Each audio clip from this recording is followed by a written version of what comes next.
Changes to Evelynn, Graves, Corki, and more, covered in this episode of the Patch Preview. Thanks for joining us, Summoners. I'm Freak, and this week, we're with a new face, one of your favorite designers, Feral Pony. Together, we'll be discussing some of the most important changes coming into the next update for League of Legends. While this video does not cover every single change, it will explain the thought process behind some of our decisions. In this patch, we're going to be making a change to the Abyssal Scepter item. What's our change and why are we doing it? So we initially designed Abyssal Scepter as an item for AP tanks and really short range casters, like Diana and Amumu. But due to the long range of the aura, it ended up being extremely effective on almost any caster, regardless of their build or their opponent. We really wanted to keep the item's core identity intact and keep it just as effective for those short range casters and tanks that really needed the damage and survivability it provides. So as a result, we're going to be reducing the range of the aura to make it less effective for those longer range champions and a little bit more of a niche pick. Diana's been out for a few weeks, and after our players have really gotten accustomed to her, it's turned out she is stronger than we anticipated. We're nerfing her next patch, but what are we hitting and why? Diana's just a little bit too strong in general. Her burst damage, sustained damage, and survivability is just overall too high when compared to other champions. So we're making a few changes to bring her more in line, but keep her strong in competitive play. So first, we're going to be tuning down Diana's natural health regeneration. She's a champion who already has a shield, and she should really be using that to block incoming damage. She doesn't also need really high base stats. Additionally, the damage and AP ratio of Crescent Strike is coming down a little bit. It was simply dealing too much damage, and lowering this should leave her in a much more balanced state. Our live designer spent some time looking at our top 3 attack damage carries, Graves, Corki, and Ezreal. The goal of these changes is to leave carries with obvious strengths, but also obvious weaknesses. Let's start with Graves. We're targeting his attack speed.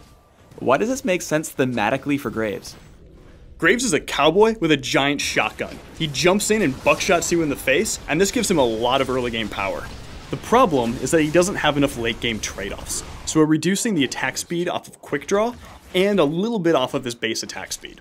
This should give him those early versus late game trade-offs. So ultimately, this should make him a really strong early game champion and give him those trade-offs so he's not a no-brainer. Let's move on to Corki. Right now, he's just too damn good at everything. So in this patch, we're nerfing his mobility and poke potential. What are we changing and why? One of the things that makes Corki probably the most fun to play is the fact of how much area of effect damage and how much burst damage he brings to a fight. He excels at this role over pretty much every other carry in our game. But overall his power level is just a bit too high, so we're siphoning off some of the power from his mobility and his long range poke while still retaining the fun elements of Corki. So we're increasing the cooldown on Valkyrie a little bit, so that way he just jumps around a little bit less in teamfights and relies more on proper positioning. In combination with Corki's other strengths, his long-range harass was a little bit too strong because he had missiles up all the time. He was just generating ammo too quickly.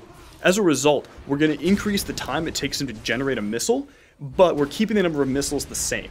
So he'll still be able to put out tons of damage and bring a lot to the team. Ezreal's really known for long-range poke, high mobility, and of course pulse fire energy. This patch, we're looking at nerfing Essence Flux and buffing Mystic Shot. What is this going to do for Ezreal? So the first thing we're doing with Essence Flux is we're reducing the width of the missile a bit. Essence Flux was kind of a no-brainer pick in lane. The actual width of the missile actually was bigger than the visual effect, so people, even when they thought they dodged it, would still get hit with it. This in combination with really high base damage, low mana cost, and the ability to pass over minions, made it really, really strong and lacked a lot of counterplay for your opponent.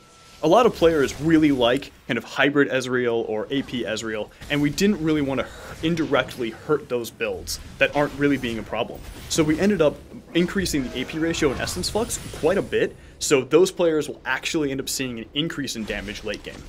Mystic Shot is really Ezreal's most fun basic ability, but the mana cost was a little bit too high, and it caused him to resort to other abilities. Mystic Shot allows him to kind of have this long-range poke and harass gameplay, which is really, really fun in lane, and we wanted to encourage that, and not punish Ezreal players for casting too many Mystic Shots. We recently remade Evelynn's abilities, and she got a lot better, but she's still a little bit too weak. What are we doing this patch to bring her up to speed? So we're really happy with Evelynn's overall design and the new gameplay she brings, but she needs a few improvements to kind of bring her up to par with other champions. So the first thing we're doing is improving her mobility.